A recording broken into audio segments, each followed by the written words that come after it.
Di film ini diceritakan kalau setiap orang memiliki kekuatan unik bawaan sejak lahir yang disebut roh pelindung yang bisa digunakan dalam sebuah pertarungan.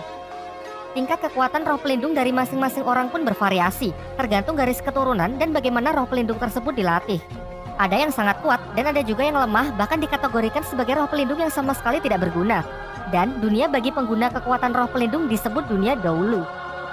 Berkisah tentang seorang pemuda yang sering bermimpi aneh, di mana dalam mimpi itu ia berada di sebuah padang rumput perak dengan diikuti suara wanita yang selalu memanggil-manggil namanya.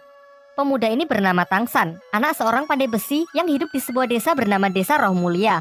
Di desa tersebut ia hanya tinggal dengan ayahnya karena sang ibu sudah meninggal saat ia masih kecil. Di sela-sela kerjanya, ia menyempatkan diri untuk mempelajari buku kuno pemberian ayahnya yang mengajarkan berbagai macam jutsu. Salah satunya adalah mata iblis ungu yang memungkinkan penggunanya untuk melihat gerakan secepat apapun. Diceritakan suatu ketika dalam perjalanan pulang, Tangsan bertemu dengan siluman laba-laba yang hendak memangsanya. Awalnya Tangsan lari ketakutan hingga ia memutuskan menggunakan kekuatan yang ia pelajari dari buku ayahnya dan berhasil membutakan siluman laba-laba tersebut.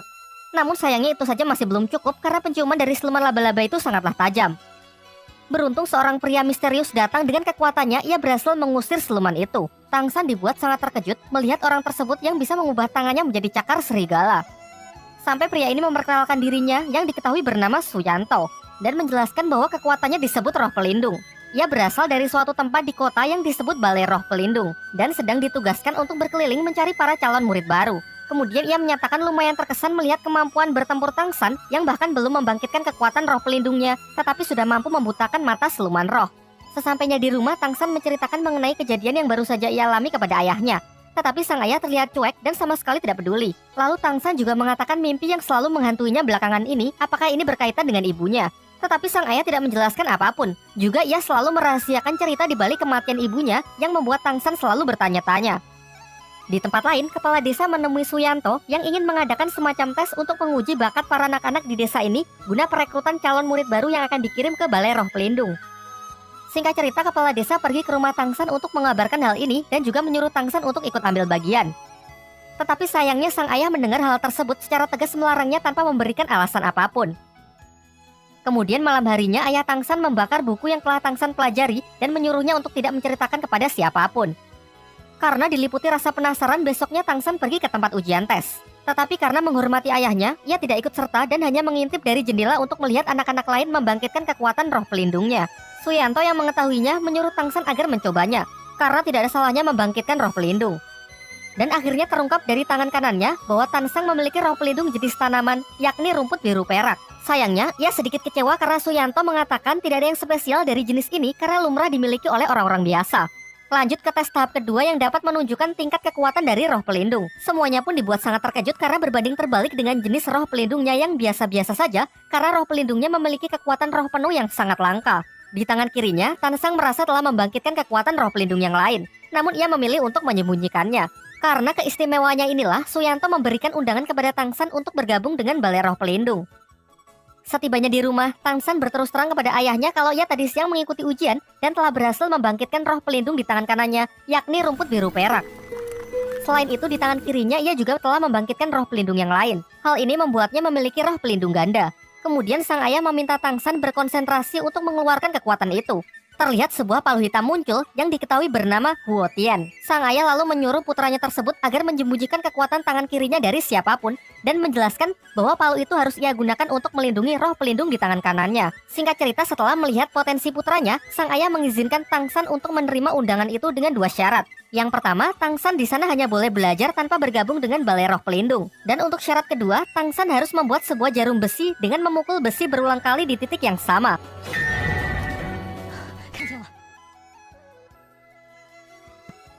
Singkat cerita, dengan kerja kerasnya menempa besi itu berhari-hari, Tangsan berhasil membuat jarum besi tersebut. Dan akhirnya dengan ditemani kepala desa, ia pun berangkat memenuhi undangan tersebut ke kota Naoding. Sebelum berangkat, sang ayah juga menjanjikan kalau Tangsan berhasil menjadi seorang master roh terkuat, ia akan menceritakan mengenai ibunya. Singkat cerita, sampailah ia di Akademi Balai Roh Pelindung. Di depan pintu, ia bertemu dengan Master Xiao, seorang petugas di tempat tersebut. Tangsan lalu menunjukkan kekuatan roh pelindungnya, yaitu rumput biru perak, namun Master Xiao terlihat kurang tertarik. Di sana ia juga bertemu dengan siswa lain yang diketahui anak wali kota di kota tersebut, dan asistennya yang juga menjadi siswa di akademi ini. Sempat terjadi pertikaian di antara mereka karena anak wali kota ini benar-benar sombong. Tangsan lalu menceritakan kalau ia menerima undangan dari Suyanto karena memiliki kekuatan roh penuh yang sangat spesial. Mendengar hal itu, Master Xiao mengejarnya dan mulai menunjukkan ketertarikannya dengan Tangsan. Ia kemudian menyuruh Tangsan untuk menunjukkan tangan kirinya karena berdasarkan penelitiannya ia berteori kalau pemilik jenis roh pelindung rumput biru perak memiliki roh pelindung ganda. Tetapi Tangsan langsung menyangkalnya dengan mengatakan kalau ia hanya memiliki satu jenis roh pelindung. Kemudian Master Xiao berbaik hati mengantar Tangsan menuju asramanya. Di perjalanan, ia menceritakan bahwa diharuskan bagi siswa baru untuk membunuh kelinci demi melatih keberanian membunuh. Karena untuk menjadi seorang Master Roh nantinya akan membunuh roh siluman demi mendapatkan cincin roh yang berguna meningkatkan kekuatannya. Tetapi Tangsan yang tidak setuju dengan hal itu pergi untuk membebaskan kelinci-kelinci itu. Menurutnya membunuh tanpa alasan yang jelas adalah bentuk penyiksaan. Kekuatan sejati bukan untuk membunuh, melainkan untuk melindungi. Ia menentang anak wali kota yang membuat hubungan mereka semakin memanas. Terlihat dari kejauhan seorang gadis bernama Xiaowu juga merupakan siswa baru mengamati mereka dan cukup terkesan dengan sikap baik hati Tangsan. Setibanya di asrama, Tangsan bertemu dengan siswa baru yang bernama Waseng yang memiliki kekuatan roh pelindung harimau. Ia mengklaim kalau dirinya adalah yang terkuat sehingga ia sangat layak menjadi ketua asrama. Tak lama setelah itu Xiaowu datang dan mengatakan bahwa ia juga akan tinggal di asrama tersebut dan akan tidur di sebelah Tangsan. Namun selaku ketua asrama, Waseng menolak hal itu. Sampai akhirnya Xiaowu menantangnya bertarung untuk memutuskan siapa yang akan menjadi ketua. Semuanya pun dibuat sangat tercengang karena bahkan tanpa kekuatan roh pelindungnya, Xiaowu bisa menang telak.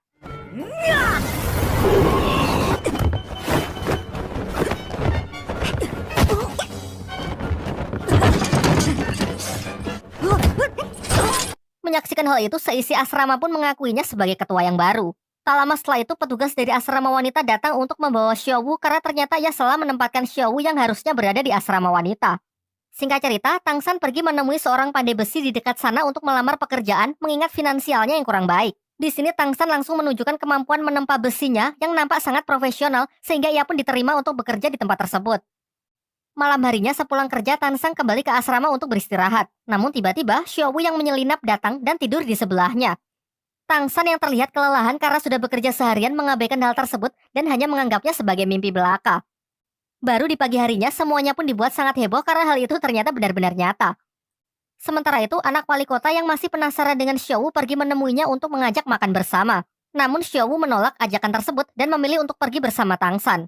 Hal ini membuat si anak wali kota tersinggung dan mulai menaruh kebencian kepada Tangsan. Setelah jam makan siang, kelas pertama pun dimulai. Anak wali kota yang angkuh menantang Tangsan untuk sekaligus melampiaskan amarahnya sebelumnya.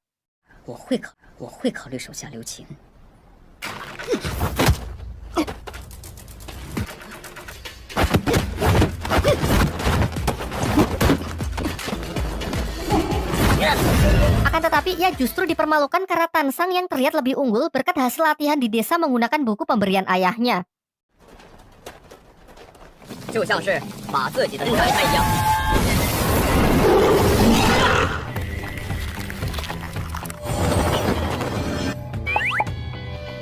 Di pelajaran selanjutnya, anak Pak Wali Kota yang tak bisa menerima kekalahan kembali menyerang Tangsan. Namun hasilnya pun tetap sama saja. Kali ini Xiaowu juga membantu untuk memberi pelajaran anak sombong tersebut. Sang guru lantas memisahkan mereka dan menghukum Tangsan dan juga Xiaowu untuk menyapu halaman di depan. Dan lagi-lagi bersama asistennya anak wali kota berbuat usil mengerjai mereka dengan memasang jebakan petasan. Sayangnya anak si wali kota harus menelan kekalahannya untuk sekian kali karena dengan mata ungu milik Tangsan ia dapat melihat jebakan itu dan membalikan situasi yang diharapkan.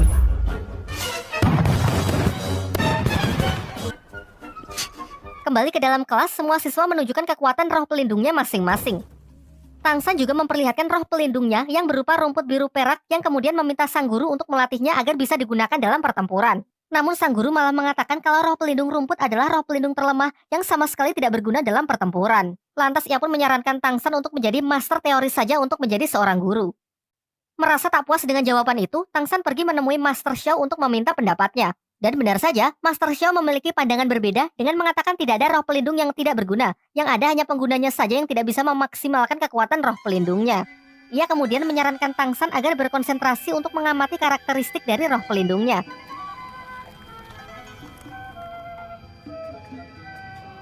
Singkatnya, dengan bantuan Xiaowu yang tanpa ia sengaja, Tangsan berhasil memahami karakteristik yang dimaksud. Lantas ia pun segera mengabarkan apa yang telah ia temukan ke Master Xiao. Setelah itu, Master Xiao membimbing Tang San untuk mengeluarkan perwujudan dari roh pelindung rumputnya, juga menyarankan agar menjadi Master Roh tipe pengontrol. Hal ini karena roh pelindung milik Tang San berupa benda hidup yang sangat fleksibel. Ternyata saran dari Master Xiao cukup berguna. Tang San pun berhasil mengembangkan rumput kecilnya menjadi sebuah tali akar pohon, meskipun ia belum bisa mengontrolnya sama sekali.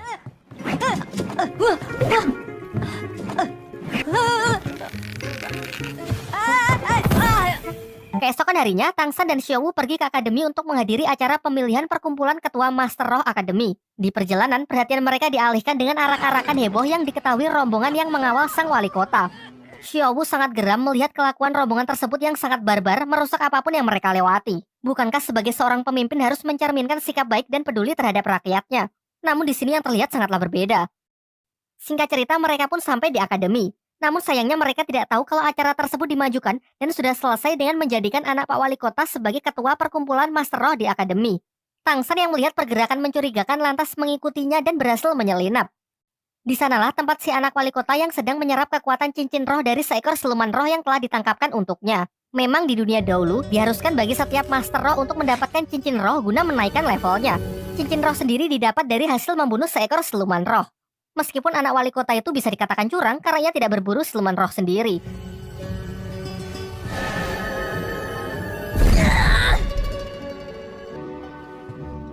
Malam harinya, Tang San menemui Master Xiao agar membantunya berburu cincin roh pelindung yang cocok untuknya.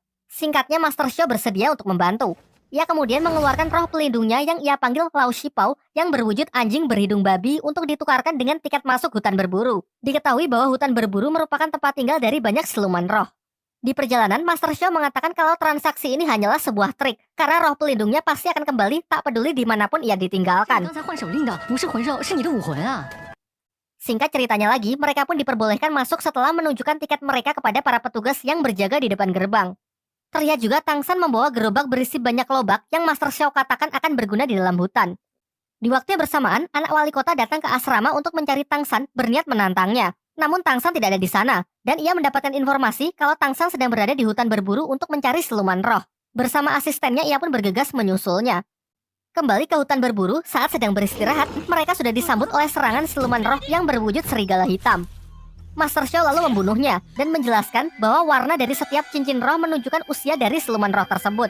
Di mana umur puluhan tahun berwarna putih, ratusan tahun berwarna kuning, ribuan tahun berwarna ungu, puluhan ribu tahun berwarna hitam, dan ratusan ribu tahun berwarna merah. Semakin tua usia siluman roh, maka semakin kuat pula kekuatan dari roh cincin pelindungnya. Namun ada batasan tertentu seseorang bisa menyerap kekuatan dari cincin roh. Maksudnya, jika seseorang menyerap cincin roh di luar batas kemampuan tubuhnya, maka tubuhnya akan hancur. Sementara itu, anak wali kota beserta rombongannya juga sudah sampai di hutan berburu menggunakan tanda bangsawanya yang membuat ia bisa masuk keluar sesuka hatinya. Kembali ke hutan berburu, saat sedang beristirahat, mereka dikejutkan dengan kemunculan Xiao Wu yang sedari awal bersembunyi di gerobak Tang San.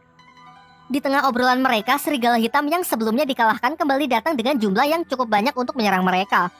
Xiao Wu pun kemudian mengajak Tang San lari dan sengaja berpisah dengan Master Xiao karena ia curiga kalau Master Xiao hanya memanfaatkan Tang San sebagai bahan penelitiannya tentang teori cincin roh. Sementara itu, anak wali kota beserta rombongannya juga sudah sampai di hutan berburu. Di sana ia pun berhasil menemukan Tang San dan Xiao Wu yang sudah terpisah dari Master Xiao. Si anak wali kota yang sangat membenci Tang San karena selalu mempermalukannya di depan umum mengancam akan membunuhnya. Namun ia memberinya pilihan. Jika Tang San menyerahkan Xiao Wu dan bersedia menjadi bawahannya, maka ia akan memaafkannya dan melupakan semua yang telah terjadi. Pilihan Tang San pun sudah jelas. Ia pun melakukan perlawanan meskipun kalah dari segi jumlah. Tiba-tiba di tengah kericuhan mereka, Lao Xingpao, roh pelindung milik Master Xiao, muncul dari semak-semak yang diikuti roh siluman ular yang diperkirakan berusia ratusan tahun.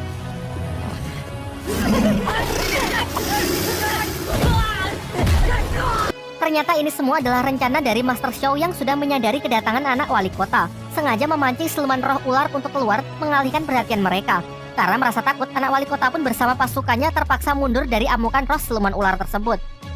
Siluman ular itu kemudian mengamuk mengejar Tang San dan melukai Master Xiao, sampai akhirnya ketiganya pun bekerja sama untuk melumpuhkan siluman tersebut.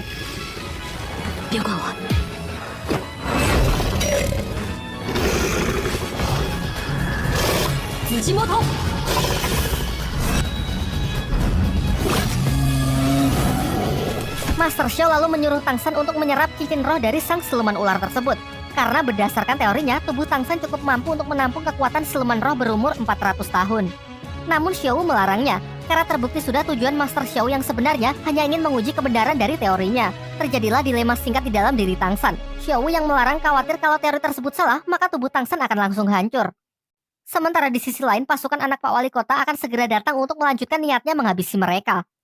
Dan benar saja, tak lama setelah itu rombongan anak wali kota sudah datang menyusul mereka. Hingga akhirnya Tangsan memutuskan percaya kepada Master Xiao untuk menyerap cincin roh tersebut dan menerima seluruh resikonya. Akhirnya, Tangsan memutuskan percaya kepada Master Xiao untuk menyerap cincin roh tersebut dan menerima seluruh resikonya. Sementara itu, rombongan anak wali kota sudah datang menyusul untuk menghabisi mereka. Keadaan pun semakin memburuk karena efek samping dari penyerapan tersebut sangatlah menyakitkan sehingga Tangsan tidak memungkinkan untuk bertarung. Beruntung Master Xiao masih mempunyai sisa tenaga untuk mengeluarkan senjata rahasianya yang berupa gas beracun dari roh pelindungnya sehingga memberikan kesempatan bagi Tangsan dan Xiao untuk melarikan diri. Dibawalah Master Xiao ke akademi oleh anak wali kota sebagai sandera yang diancam akan dibunuh jika Tangsan tak juga muncul. Sedangkan Tangsan sendiri masih bersama Xiao di hutan berburu untuk menyempurnakan penyerapan cincin roh silumannya. Singkatnya, setelah melewati masa kritis, ia pun berhasil mengkombinasikan kekuatan cincin roh siluman ular dengan roh pelindung rumput peraknya yang menghasilkan kemampuan tali akar beracun. Sementara tanpa sepengetahuan dari Tangsan, Xiao juga berhasil mendapatkan cincin roh silumannya dari segerombolan serigala hitam yang berhasil ia jinakan. Setelah kembali ke akademi, Tangsan mendapatkan informasi dari Waseng kalau anak Pak Wali Kota menyekap Master Xiao di belakang gedung akademi. Tanpa pikir panjang, ia pun bersama Xiao segera pergi untuk menyelamatkannya. Ketika mereka telah berhasil bertemu dengan Master Xiao atas arahan dari Waseng, tiba-tiba saja sebuah perangkap yang berlapis listrik bertegangan tinggi jatuh dan mengurung Xiao.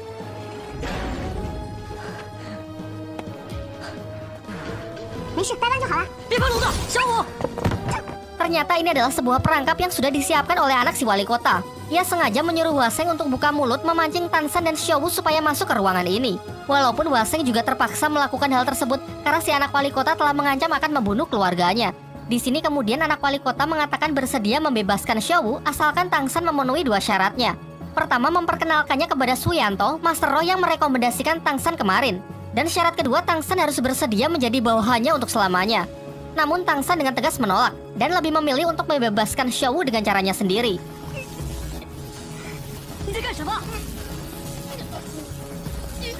Ternyata ia nekat menghancurkan kurungan listrik tersebut menggunakan roh pelindung rumputnya. Meskipun dikatakan mustahil, nyatanya ia berhasil membukanya. Sayangnya efek samping dari aksi gilanya tersebut membuat roh pelindungnya kini menjadi hancur. Menurut Master Xiao, untuk memulihkan roh pelindungnya, Tangsan harus segera menyerap cincin roh siluman keduanya yang harus bertipe tumbuhan. Sadar mereka tidak akan bisa menang, Master Xiao yang sudah terlepas menggunakan kekuatannya untuk membuat kelompok anak Pak Wali Kota jatuh pingsan, sehingga mereka punya waktu untuk melarikan diri.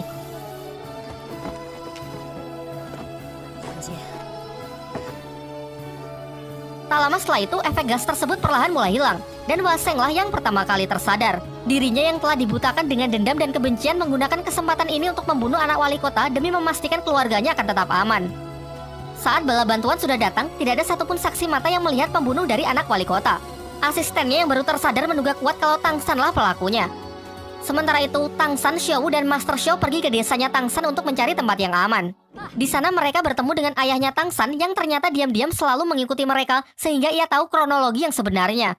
Lantas ia segera menyuruh Xiao dan putranya tersebut untuk segera melarikan diri karena ia tahu bahwa pemerintah tidak akan mengampuni mereka. Tangsan dan Xiao kemudian bertemu dengan kepala desa. Sang kepala desa memberitahukan kalau mereka kini sedang diburu oleh pihak pemerintah karena dituduh telah membunuh anak wali kota. Tangsan yang merasa tak bersalah memutuskan untuk menyerahkan dirinya agar masalah ini cepat selesai. Namun utusan dari wali kota mengatakan kalau nyawa 2 orang saja belum cukup untuk membayar kematian dari si anak wali kota. Lantas ia ingin membunuh seluruh keluarga Tangsan beserta penduduk desa ini.